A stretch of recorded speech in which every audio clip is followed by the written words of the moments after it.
Holy, the amount of content Marvel Rivals is posting is crazy, and my phone keeps blowing up with people trying to send me reels about it. Like, you'd think the content creator would know by the time you send it, but I guess not. Anyway, I've looked at all the content that's been posted, from the dev vision to the Black Cat demo to the patch notes. I'm going to cover them here and give my thoughts on the changes, the hero, and the new content coming in a few days. And with that, let's start with the dev vision. The dev vision in Marvel Rivals is really promising. Like, really promising. Like, genuinely, this is a really good patch. While I do feel bad for how my man Double G is decaying 2 times as fast as a regular human, there's a lot of stuff that I still really love about the dev vision and what's coming in Season 7.5. First off, Black Cat. Yeah! Push-up bra aside, why is she this versatile? She not only is a melee hero, which, you know, isn't really good for these guys, the ones that I main, but she has a whole... Guang, what the fuck is this? Man, what do you mean she can just like lunge at me for some BS reason? Oh, I'ma just slide through here real quick. Like, no, why would she be able to do that? She has enough mobility as is. There's no need to give a mobility-filled melee hero a kill button under certain conditions. There's no real way to get away from that aside from don't be on low health. Like, oh yeah, my bad. My healers were looking the other way. Oh my god, are you looking the other way? But now, let's look at the thing that most people, including myself, are more scared of. I like to call it Identity Crisis Simulator, but Guang calls it the Tablet of Life and Time. You open it up, and this big old shop comes up, and she chooses one of the things, she does something, and then it's gone. Simple as that, but from the trailer, we can see that she has a lava squid of thing that can reveal people for some fuck-ass reason. An item that just gives her more coins? Yay, I guess? I gonna guess that it takes some kind of sacrifice, either technical or something more obvious, to be able to use this thing.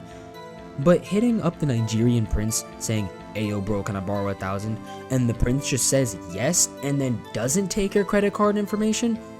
Like, come on, that's just rewarding players for being lazy. She has a portal that lets people go through walls. Actually, you know what, Loki, that's really sick. While I'm still not a fan of her being able to do this alongside everything else, I'm not gonna lie, that's pretty cool. I bet if you ran a team of dives or just wanted to flank and cause havoc, this is going to open so many opportunities for people, and the C&D mains who don't use headsets and have sensitivities slower than giant galleons are cooked.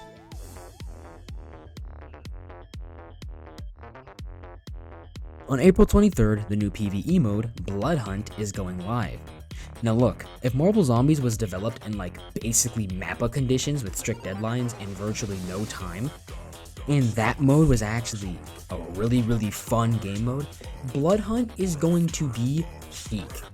It's gonna have 4 bosses, a loot system, a new trait system. Like, dude, this is a borderline MMO RPG in Rivals, without the First Descendants Gooner physics. And I'm all here for it. All I hope for with this mode is that the higher difficulties aren't as mind-numbing as Marvel Zombies was, but even if it is, I'll still play it if they offer a legendary title card to go under my banner. I still, and I mean I still, use Queenslayer to this day. And I wear it as a symbol of the stupid, unemployment amount of time I spent trying to kill that Wanda zombie. It really was a long time.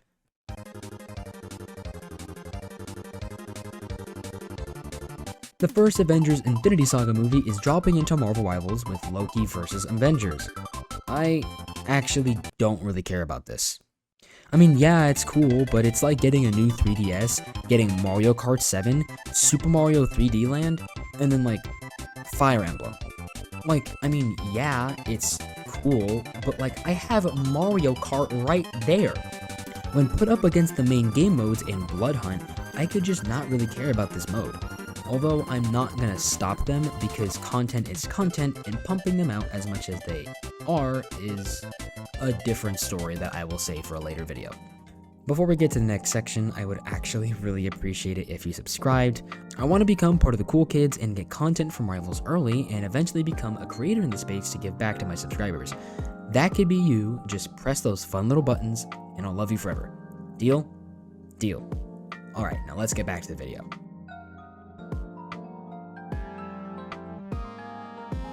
Now with my rant about the dev vision out of the way, on to the patch notes. Starting with tanks, Emma Frost got a buff that will barely matter. Yay. Tank Pool got a nerf that, man, I can't stand Deadpool sometimes. I can't tell what anything actually means because the way the abilities are described in-game suck more than the ASU sorority girls, and the way that they just make these abilities work, naming-wise, is just some of the most convoluted BS ever. I understand why they did it this way, but when trying to read it on a wall of text with no real demonstration, this is some of the worst things to interpret, and I feel like I'm interpreting Arabic text from like 3,000 years ago. Anyway, thanks to Quasimojo, I got a general idea though. To save time, basically, Tank Pool's gun ult does less damage to enemies and benefits him less overall. I mean, sure, I guess. It didn't feel like it was needed, and I definitely feel like it didn't need all those words, but sure, I don't really play the character anyways, so I could care less. Wait a minute. Pennies in the patch notes? Please be good, please be good, please be good, please be good, please be good, please be good. Oh, this actually isn't terrible. I know me and all 4 other Penny mains already understand, but for everybody else, these words basically trade some health and defensive capabilities for more area control, giving more webs to string along and place mines at.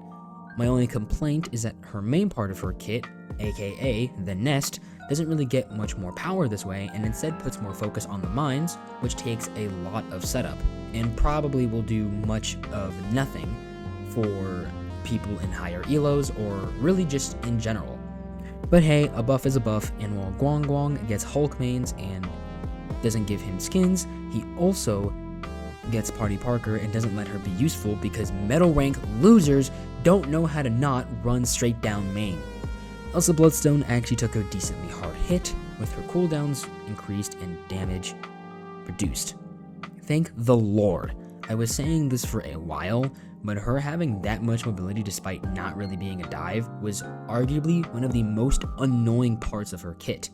I mean, yes, her ult is also pretty annoying, but at the same time, that's actually really easily counterable versus something where she's just slipping and sliding all over the place like a lubed up dude at the Diddy parties.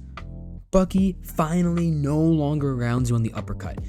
Do y'all realize how much I have been praying for times like this? Screw everything else about Bucky's nerfs and buffs and whatever. Do you guys really know how much this impacts me? And really anybody who plays tank? The amount of times I have not been able to escape and have died because Bucky will uppercut me, stick that tentacle arm so far up my bumhole, and then I can't walk anymore, and then I die because the rest of the team just immediately focuses me out of nowhere the moment they uppercut me. Like, he already slows and displaces, and I'm glad that this one effect is gone. Bucky mains, you guys will live with it, I promise. Again, I really don't care about the rest of it because that one specific aspect is gone, and tank mains get another W. Oh yeah, the smaller things, Torch gets Ultron dashes now, Jeff gets a small nerf and buff, and C&D ult becomes less potent. Luna gets a buff, of course, but that's all super simple. And again, I don't care because Bucky won't ground me anymore.